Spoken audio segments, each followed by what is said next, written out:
You've got our host tonight, Mr. Bob Steed. There's some big words being thrown around, right? We talk about decentralization and we start talking about blockchain, and a lot of this is kind of new to you. But I will tell you this, we are right at the very beginning of a massive movement with decentralization, and the whole world economically is changing right before our eyes. And if you want some examples of that, I'll give you a couple. Uber, what a great example of a platform which is based on software that connects anyone with a car to anyone that needs a ride. And through that software application, now you're competing with the biggest taxi cab company in your city, right? That's decentralization. That's going after the big companies and the big industries and breaking it down through software into such a way that everyone can take advantage of those opportunities. What about Airbnb?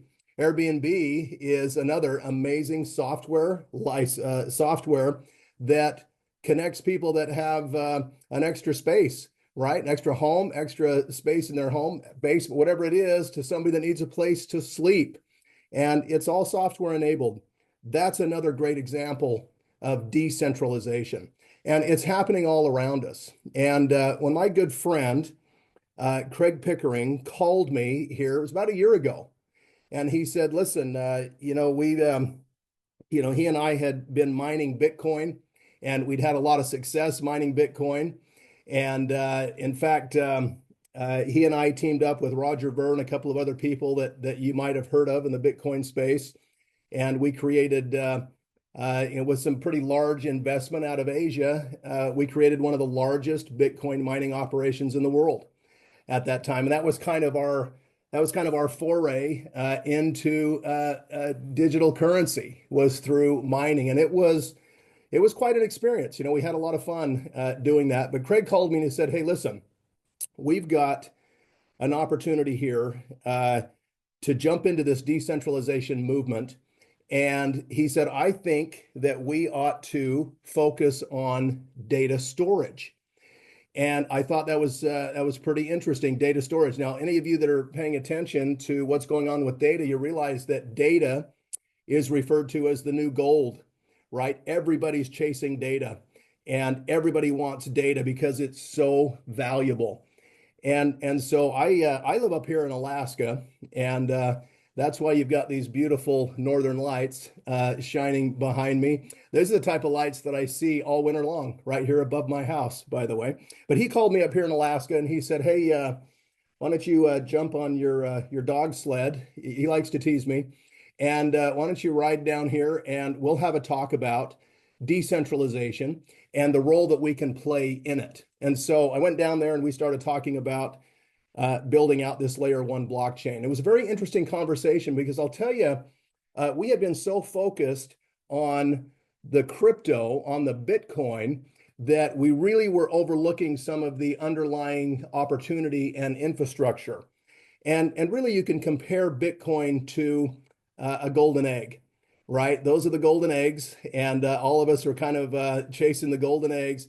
We kind of had ignored the golden goose, right? And what's the golden goose? Golden goose is the blockchain. Blockchain produces those golden eggs, right? And so we decided that we were going to turn 100% of our attention away from mining and into the development of world-class layer one blockchains. And that's what we did. And we decided that our target was going to be the decentralization of data storage. Okay. So let's talk a little bit about data storage right now, and just recognize that this is kind of a tip of the spear conversation, because there's so much more that follows this kind of initial offer. Right now, we look at data storage, and I can tell you, and I think most of you would agree, that data storage as we know it is a broken model, and it is badly broken. Right, to the extent that all of us are paying for storage. We go in and we buy Google storage or Apple storage or Dropbox storage, and we pay this third party to maintain our data. And what do they do with that data?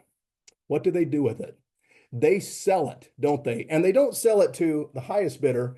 they sell it to every bidder. And in that process, we become the product, right? What a brilliant, brilliant business model for them.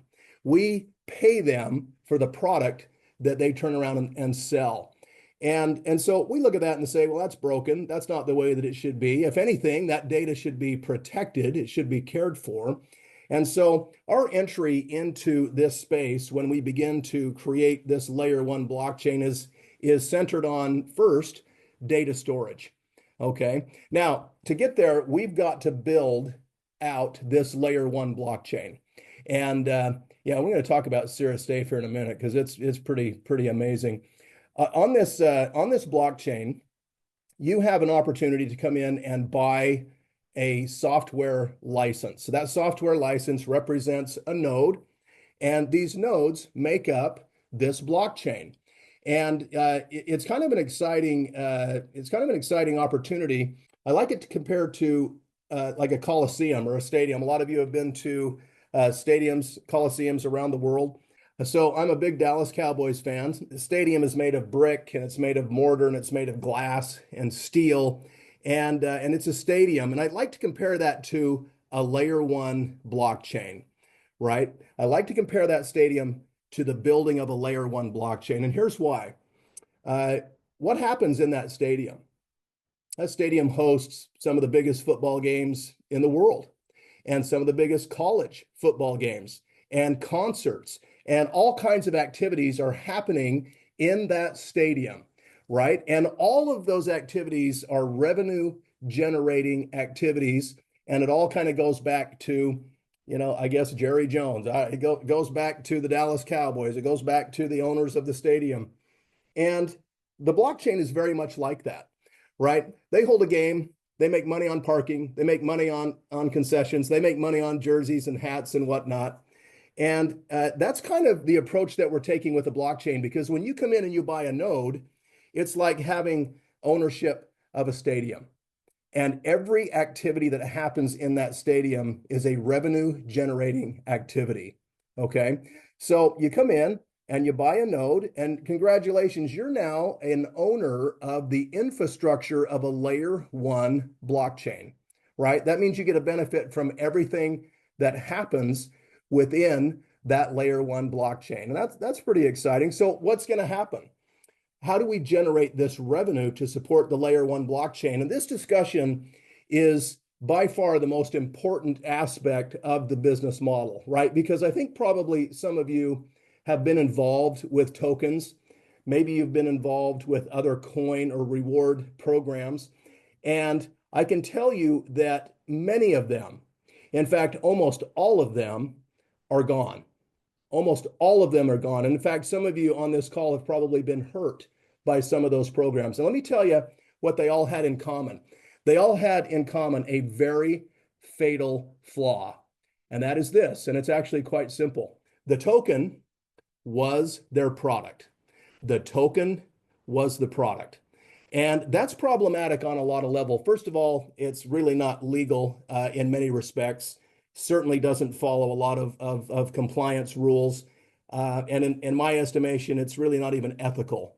Okay. And so when we put this business model together, the one thing that we knew for sure is that the token or the reward would never be our product. Okay. What is our product? Well, our product happens to be these incredible SaaS product, software as a service products that will come into the community over time. Now, I just talked about the first one. And the first one, of course, is our Cirrus Safe. I think we saw it flash up there. And Cirrus Safe will be our entry into that SaaS environment. And here's what I want you to know. And this is kind of interesting. You've got a lot of other options out there for storage. Some of you are probably using Dropbox or, Apple or Google, whatever it is. And here's one thing I can tell you. You don't earn any commissions when you purchase that monthly service. You don't earn any commissions, right? It's not commissionable. You just pay. You pay every month. And in fact, you pay for the right for them to take that data and then just kind of sell it all over the place. There's no place to hide when it comes to storage. And so we're pleased to be able to bring Cirrus Safe in as our first SaaS product. And here's what's going to happen. You're going to pay the same amount of money for Cirrus Safe that you pay right now for any of your other storage solutions, right? Let's call it $10. That will be the US price, $10 a month. Now, first of all, you're going to earn commissions as your team begins to adopt that incredible product. You'll earn commissions on the sale of that product in a subscription, a monthly subscription environment. Okay. Secondly, we're going to take a margin of that purchase monthly, and we're going to go into the market and we're going to purchase Gnodi tokens out of the market, and we're going to place them in your wallet. Okay. And that does a couple of things for us. First of all, it pays you twice, really, for purchasing that product. Secondly, it's putting a lot of transactions into the blockchain. And as you get to know blockchain, you come to realize that that's one of the ways that we value a blockchain is the number of transactions that are occurring on that chain. And so, I like to ask people, when was the last time that you made a commission for your storage product? The answer is never, right? When was the last time that you got paid a reward or issued a token for purchasing that storage product? And the answer is never, right? And so you see that we're kind of moving into this new economy. We're moving into a place where we can be rewarded in multiple ways, and that's pretty exciting. So let's talk about some of these other SaaS products. We've got, and this is where it just starts to become just incredible, because what you're going to see is numbers of incredibly successful products in their own right, products that have built billion-dollar companies that will all fall under the umbrella of the Cirrus networks and be issuing both rewards in the blockchain and commissions through the network, right? So we're going to issue, we'll issue on June 1st, we'll launch the Cirrus Safe product, and we're excited about that. And then we've got these other amazing products that are coming. We're going to have, we'll have a streaming service that we're going to bring out.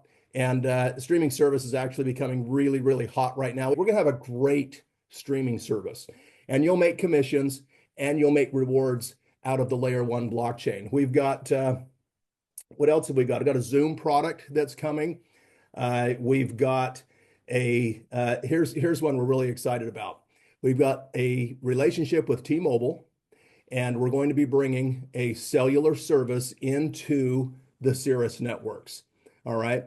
And listen, there's been a few MLMs out there that have done quite well, as we would know. Excel and ACN and some of these, they did extremely well with cellular service. But here's the cool thing. I think they paid great commissions in a comp plan. You know what they didn't do? They didn't issue rewards in a blockchain, right?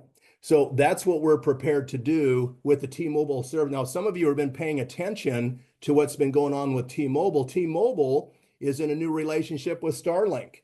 Starlink, of course, is satellite based, and that means somebody like me that's up here in the Northern Lights can take a cell phone call. In fact, everywhere from the North Pole to the Antarctic is going to be available for service with the T-Mobile plan. That's pretty remarkable.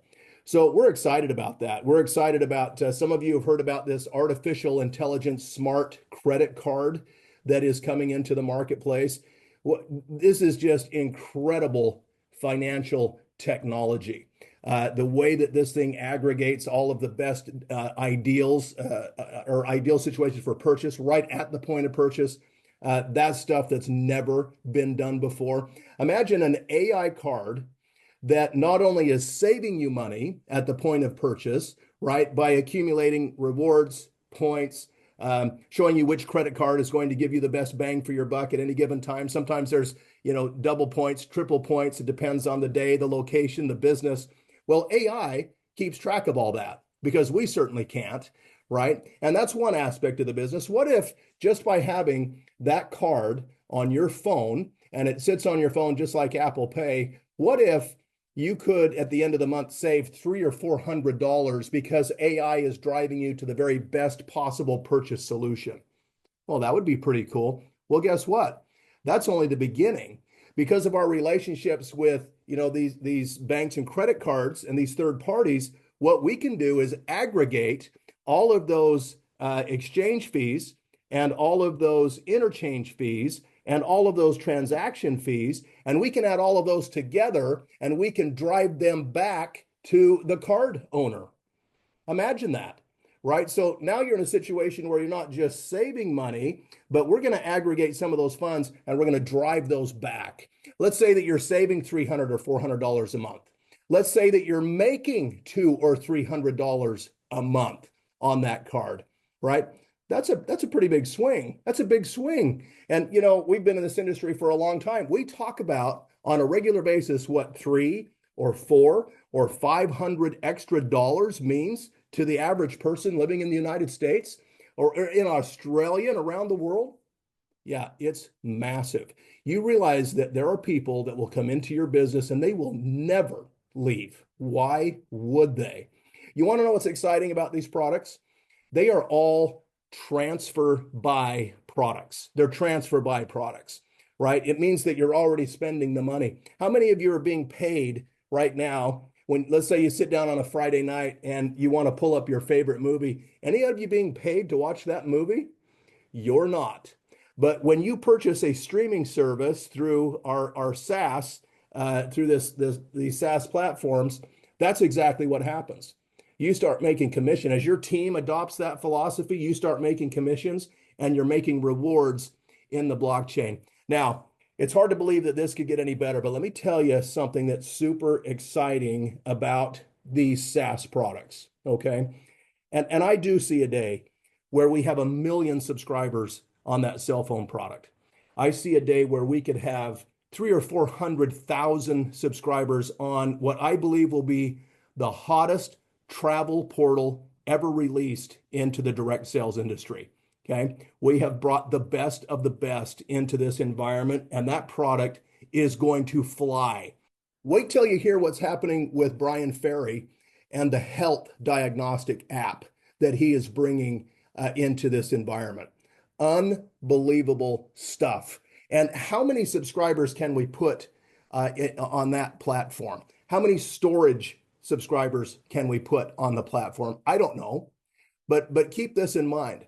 All of those subscriptions and all of that activity and all of those transactions are doing one very important thing. They are all putting upward pressure on the Gnodi blockchain, right? On the Gnodi blockchain. And that upward pressure, of course, has direct implications on the Gnodi reward. So we're pretty excited about that. We're really excited about it. And as we drill down into these SaaS products, we begin to see that it's not just that you will be receiving rewards for the purchase of that service once a month. There are activities within that SaaS product that can be rewarded every single day, right? Every single day. I'll give you a quick example. When that travel portal comes out and you purchase the monthly access to that travel portal, and by the way, I failed to mention that one of the more beautiful elements of what we're doing and how we're doing it is when we transfer by, we're not going to ask you to pay more for that cell service. In fact, in many cases, you'll be paying less. Imagine that, right? And let's just call it how it is. Sometimes in this industry, we increase the price a little bit so we can pay commissions, and that's okay, right? But that's not the model that we've chosen here. The model that we've chosen is to allow you to be very competitive in the open market and to go out and say, listen, you're paying $75 a month right now for T-Mobile. We might be able to get it to you for 69 or 71 or 72, wherever that price comes out to. But here's the point. It's going to be at the price that you're currently spending or less, right? And it's going to trigger commissions and it's going to trigger rewards. Well, that alone has never really been done before, but let's go back to this travel app. You buy this travel app, you receive the commissions, you receive the rewards. Here's what's possible.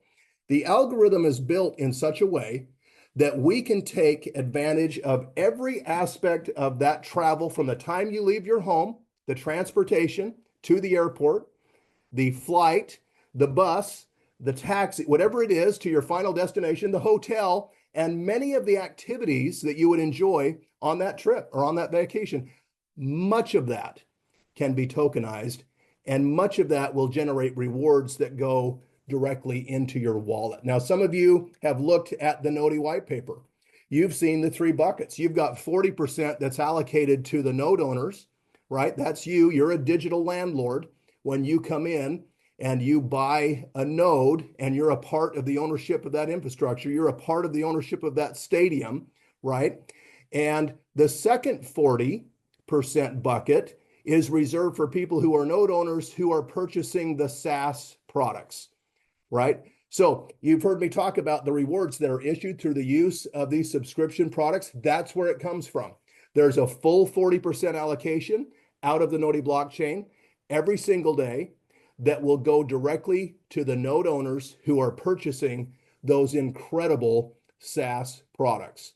All right. So people say, how is this going to succeed where others have failed? That's the answer. That's the answer. We'll never ask you to come in here and buy a token, right? That's not our model. Our model is to provide quality products that people want, love, and need, that they will purchase every single month in a transfer buy environment. They're already buying it. They just need to switch to a product that will pay them twice, right? And when you do that, all of that energy is going in to support the Gnodi blockchain. That's a very cool business model. I'm telling you, it's never been done before. We're pretty excited about where we're at. Let me just finish with this. Many of you have heard about timing. We all know that timing is critical. And here we are right at the beginning of what I call triple timing. We're about to see the entire world change with decentralization. I already described a few, Uber, Airbnb, and so on. It's happening right before our eyes. And we have a choice, right? And many of you have heard that old saying, there are those who make things happen, and there are those who kind of watch it happen, and those who wonder what happened. Listen, we are right at the beginning of this massive global shift in decentralization, and we have the power and we have the know-how to be a part of making it happen, right? We don't want to be the ones that just stand there and watch it happen. We want to take an active role. We want to have ownership in these blockchains, right? Purchase those nodes, take a stand, be a part of the infrastructure, and enjoy the benefits that are going to reoccur for years and years and years to come, right? That's step one of the triple timing. Step two, none of you in our lifetimes, none of us have seen such a shift in digital asset as we have seen in the last 4 months. It has been a landslide. It's a landslide. And it happened right here in America, and it started on November 5th, okay? And, I don't care what your political leanings are. It doesn't really matter, but I can tell you this.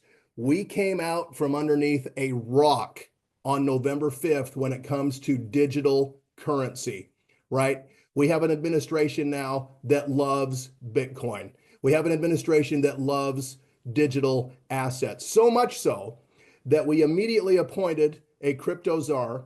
We now have a friendly head of the SEC. The SEC immediately abandoned all of its active lawsuits against Coinbase, Kraken, and Binance. And there was edicts put out in the form of executive orders that the United States would become the world leader in cryptocurrency. How do you do that? You create an amazing playing field for people to come and do business, right? You take the clouds away, and you take away the threat of all of these agencies and all of the problems that have existed. That's how you create an environment for massive success. Oh, and by the way, you go the extra step of putting Bitcoin into the Federal Reserve of the United States. Who thought they would ever see that in their lifetime? That's how far and that's how fast we came. And that's the second and maybe the most important part of this timing, right? There's 93% of the world population that has not adopted cryptocurrency, and they're either afraid or they're nervous or they're skeptical or they're confused. And all of that is going away. And we're here to be a part of it, not to witness it, not to witness it as a bystander, but to drive that process. And if you can be a part of anything where 93% of the world hasn't adopted it, that is opportunity and that is timing, right? And the third part of triple timing is this. We just laid the Genesis block of the Gnodi blockchain 2 weeks ago. This opportunity is brand new, right? We are early in our pre-marketing stages. And so if you are here now, it's because somebody thought quite a bit of you. You're either a friend or a family and member, and I welcome you because your timing could not be better. We're pleased with where we're at. We're pleased with where we're going. We do consider ourselves to be pioneers. There's the blending of a lot of things that have never really happened in this manner, but it's exciting. And I'm grateful that you're here, and we're going to have a lot of fun on this project. Craig, brother, what do you got? Sir, what a privilege to be here tonight on this very first, just incredible connection. Look at these people from all around the world. No borders, no limits. I only see opportunity, Bob. Blue sky all the way. What a great group of entrepreneurs we're joined with tonight. I sure appreciate being here, Bob. Thanks. You bet, brother. Thank you. The future is now. Have a great evening, everyone. Take care.